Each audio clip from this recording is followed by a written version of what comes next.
ಅದೇ ರೀತಿ ತಾವು ಬಂದಿಗೆ ಕಾಲ್ ಮಾಡಿದ್ರೆ ಅದನ್ನು ಸ್ವಾಗತ ಮಾಡ್ತೀವಿ. ಆದರೆ ಅದು ನೆಕ್ಸ್ಟ್ ಮಾತನ್ನು ತಮ್ಮೆಲ್ಲರಿಗೂ ಕೂಡ ಮೊದಲನೇದಾಗಿ ನಾವು ನಿನ್ನೆ ಹೇಳಿದ್ರು ನಿಮ್ಮದು ಮೀಟಿಂಗ್ ಇದೆ ಅಂತೇಳಿ ಒಂದು ಕೆಲಸ ಕಾರ್ಯ ಬಿಟ್ಟು ಒಂದು ಗಂಟೆಗಳು ಹೋಗ್ಬೇಕು ಅಂತೇಳಿ ಒಂದು ಜಾಸ್ತಿ ದಿನ ಟೈಮ್ ತೊಗೊಳೋದಿಲ್ಲ. ಒಂದು 4 ಗಂಟೆಗೆ ಬೇಗ ಮುಗಿಸೋಣ, ಗಂಟೆ ಬೇರೆ ಬೇರೆ ಕೆಲಸ ಇರ್ತವೆ.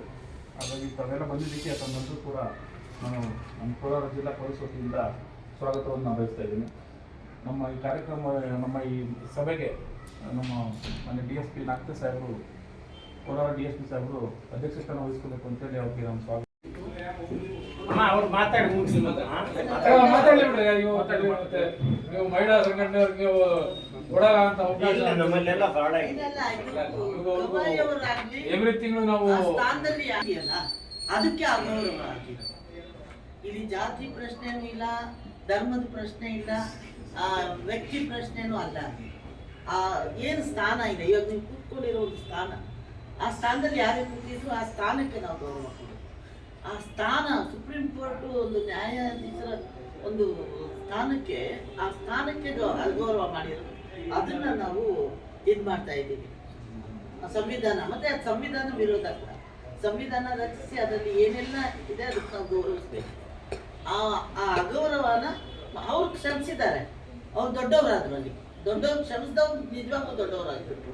ಬಟ್ ಆ ಸ್ಥಾನಕ್ಕೆ ಆಗಿರೋದು ಅಗೌರವ. ನಾವು ಸಂವಿಧಾನ ಬದ್ಧತೆಯನ್ನು ಒಪ್ಕೊಂಡಿರೋರು, ಸಂವಿಧಾನ ಒಪ್ಕೊಂಡಿರೋರು, ಮತ್ತೆ ಈ ಭಾರತ ದೇಶದಲ್ಲಿ ಹುಟ್ಟಿರೋರು, ಸುಪ್ರೀಂ ಕೋರ್ಟ್ ಅನ್ನೋದು ಏನು ನಮಗೆಲ್ಲ ಸಂಬಂಧಪಟ್ಟಂತ ಒಂದಿದ್ದು. ನಾವು ಅದನ್ನ ಇದು ಮಾಡೋಕ್ಕಾಗಲ್ಲ. ಅದಕ್ಕೆ ಖಂಡನೆ ನಾವು ತೋರಿಸ್ಲೇಬೇಕು. ಅದು ಸರಿ ಅಲ್ಲ ಅನ್ನೋದನ್ನ ತೋರಿಸ್ಲೇಬೇಕು. ಅದನ್ನ ಈ ರೀತಿ ತೋರಿಸ್ತಾ ಇದ್ದೀವಿ. ಸರ್ ನನ್ನ ಹತ್ರ ಮಾತಾಡ್ಬೋದು ಸರ್? ನಿಮ್ದೆ ಹೌದು ಸರ್. ಈಗ ಬುದ್ಧರ ಸಂದರ್ಭ, ಮೌರ್ಯ ಸಾಮ್ರಾಜ್ಯದ ನಂತರ, ಮೌರ್ಯ ಸಾಮ್ರಾಜ್ಯದಲ್ಲಿ ಮಾತ್ರನೇ ವಿಶ್ವದ ಭೂಪಟದಲ್ಲಿ ಭಾರತ ದೇಶ, ವಿಶಾಲವಾದಂಥ ಭಾರತ ದೇಶ ದಾಖಲಾಗಿತ್ತು. ಅದಾದ ನಂತರ ಸ್ವಾತಂತ್ರ್ಯ ಬರುವ ತನಕ ಬಸವಣ್ಣವರು ಮಧ್ಯದಲ್ಲಿ ಬಂದಿದ್ದಾರೆ, ಅಲ್ಲಿ ಬುದ್ಧರು ಬಂದಿದ್ದಾರೆ. ಇಬ್ಬರೂ ಸಹ ಯಾರೂ ಸಹ ವೆಪನ್ ತೋರಿಸಿಲ್ಲ. ಬುದ್ಧರು ತೋರಿಸಿಲ್ಲ, ಬಸವಣ್ಣವರು ತೋರಿಸಿಲ್ಲ, ಅಂಬೇಡ್ಕರ್ ಅವರು ಸಹ ಅದೇ ಹಾದಿಯಲ್ಲಿ ಬಂದ್ಬಿಟ್ಟು ಪೆನ್ ತೋರಿಸಿದ್ದಾರೆ ಹೊರತು ಯಾವುದು ದೊಣ್ಣೆ ಗಿಣ್ಣೆ ಹಿಡ್ಕೊಳ್ಳುವಂಥದ್ದು ನಾವು ನಮ್ಗೆ ಯಾರು ತೋರಿಸಿಲ್ಲ.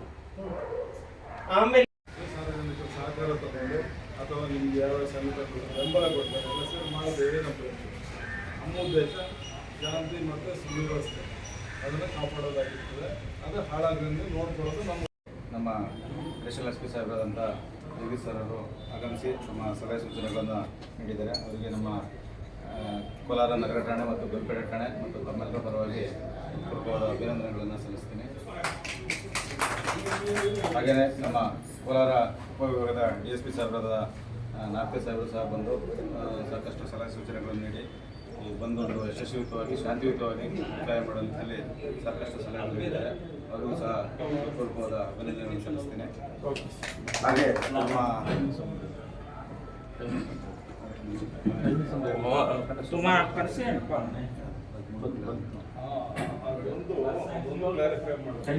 ಟೈಮಿಂಗ್ಸ್ ಬೆಳಗ್ಗೆ ಎಷ್ಟು ಗಂಟೆಗೆ ಅಂತ? ಬೆಳಗ್ಗೆ 6 ಗಂಟೆಯಿಂದ ಸಂಜೆ 5 ಗಂಟೆವರೆಗೂ. ಇಲ್ಲ, ಕೆಲವು ಮಧ್ಯಾಹ್ನ ಅಂತ ಹೇಳ್ತಾ ಇದ್ರು, ಮಧ್ಯಾಹ್ನ ರಿಲ್ಯಾಕ್ಸ್ ಮಾಡ್ತೀವಿ ಅಂತ ಹೇಳ್ತಾ ಇದ್ರು. ಮಧ್ಯಾಹ್ನವರೆಗೂ ಮಾಡೋಣ ಸರ್, ಮಧ್ಯಾಹ್ನ ಮೇಲೆ ರಿಲ್ಯಾಕ್ಸ್ ಮಾಡೋಣ. ಯಾಕಂದ್ರೆ ಹಬ್ಬ ಎಲ್ಲ ಇದೆ, ಹಬ್ಬದ್ದು ಸಂದರ್ಭ ನೋಡ್ಕೊಂಡು ಇವರು ತೀರಾ ಪಾಟನ್. ಹೌದು ಸರ್, ಬಿಡಿ ಸರ್, ಅದು ನಮಗೆಲ್ಲ ಗೊತ್ತಿರೋದು.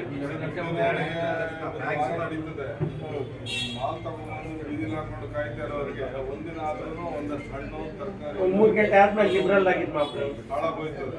ಡಿಸೈಡ್ ಮಾಡ್ಕೊಂಡು ಎಲ್ಲ ಹೇಳ್ತೀವಿ. ಕೆಲವರು 2 ಗಂಟೆವರೆಗೂ, ಕೆಲವರಿಗೆ ಸಂಜೆ 6 ಗಂಟೆವರೆಗೂ ಆಗ್ತೀವಿ. ನನಗೆ ಒಂದು ಮ್ಯಾಚ್ 1 ಗಂಟೆವರೆಗೂ, ಕೆಲವರು ಅಂದ್ರು ನನಗೆ. ಹೌದ್ರಾ?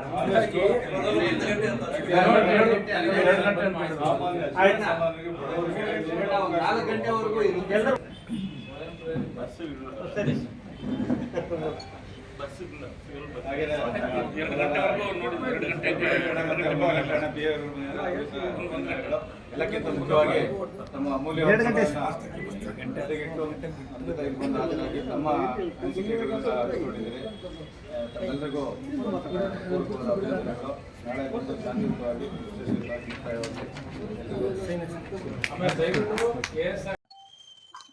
ಏನು ಕಳೆದ 6ನೇ ತಾರೀಕು ಈ ದೇಶದ ಸರ್ವೋಚ್ಚ ನ್ಯಾಯಾಲಯದ ಮುಖ್ಯ ನ್ಯಾಯಾಧೀಶರಾಗಿರ್ತಕ್ಕಂತಹ BR ಗವಾಯಿ ಅವರ ಮೇಲೆ ಒಬ್ಬ ಮನುವಾದಿ ರಾಕೇಶ್ ಕಿಶೋರ್ ಅಂತ ಒಬ್ಬ ವ್ಯಕ್ತಿ, ಒಬ್ಬ ವಕೀಲ ಏನು ಶೂವನ್ನ ಎಸೆದಿದ್ದಾನೆ. ಅದು ಬರೀ ಗವಾಯಿಯವರ ಮೇಲೆ ಎಸೆದಿರ್ತಕ್ಕಂಥ ಶೂ ಅಲ್ಲ, ಇಡೀ ಪ್ರಜಾಪ್ರಭುತ್ವದ ಈ ಸಂವಿಧಾನಬದ್ಧ ವ್ಯವಸ್ಥೆಯ ಮೇಲೆ ಎಸೆದಿರ್ತಕ್ಕಂಥ ಶೂ ಅಂತ ಹೇಳಲಿಕ್ಕೆ ನಮಗೇನು ಸಂಕೋಚ ಇಲ್ಲ. ಮಾನ್ಯರೇ, ಅದೇ ರೀತಿಯಾಗಿ ಏನು ರಾಕೇಶ್ ಕಿಶೋರ್ ಶೂ ಅನ್ನು ಎಸೆದಿದ್ದಾನೆ, ಅದು ಕೇವಲ ಒಬ್ಬ ವ್ಯಕ್ತಿ ಎಸೆದಿರ್ತಕ್ಕಂಥ ಒಬ್ಬ ವ್ಯಕ್ತಿ ಎಸೆದಿರ್ತಕ್ಕಂಥ ಅಥವಾ ಮಾಡಿರ್ತಕ್ಕಂಥ ಘಟನೆ ಅಲ್ಲ. ಇದರ ಹಿಂದುಗಡೆ ಒಂದು ವ್ಯವಸ್ಥಿತವಾದ ಪಿತೂರಿ ಇದೆ ಅಂತ ಕೂಡ ನಾವು ಹೇಳಲಿಕ್ಕೆ ನಮ್ಗೆ ಸಂಕೋಚ ಇಲ್ಲ. ಆದ್ರಿಂದ ಕಳೆದ 10 ವರ್ಷಗಳಿಂದ ಇಂತಹ ಕೆಲಸಗಳು ಆಗಾಗ್ಗೆ ಮರುಕಳಿಸ್ತಾನೆ ಇದ್ದಾವೆ.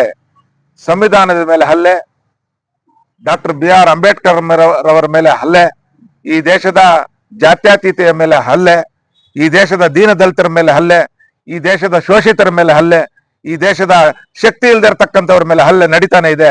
ಅದಕ್ಕೋಸ್ಕರ ಈ ಸಂವಿಧಾನ ಹುಟ್ಟಲಿಲ್ಲ. ಈ ಸಂವಿಧಾನ ಹುಟ್ಟಿದ್ದು ಎಲ್ಲಾ ಸಮಾಜಗಳನ್ನ ಸರಿಸಮಾನವಾಗಿ ತೆಗೆದುಕೊಂಡು ಹೋಗೋದಕ್ಕೋಸ್ಕರ ಅಂತ ಹುಟ್ಟಿದ್ದು. ಆದ್ರೆ ಇವರ ದುರುದ್ದೇಶ ಏನಂದ್ರೆ ಈ ಸಂವಿಧಾನನೇ ತೆಗೆದಾಕ್ಬಿಡ್ಬೇಕು ಅಂತ ಹೇಳ್ಬಿಟ್ಟು ಹೊರಟವ್ರೆ. ಆದ್ರಿಂದ ಇದು ಪ್ರತಿಯೊಂದು ಘಟನೆ ಕೂಡ ಇವರು ಸಂವಿಧಾನ ವಿರೋಧಿ ಚಟುವಟಿಕೆಗಳನ್ನೇ ಮಾಡ್ತಾ ಇದ್ದಾರೆ ಅಂತ ನಾವು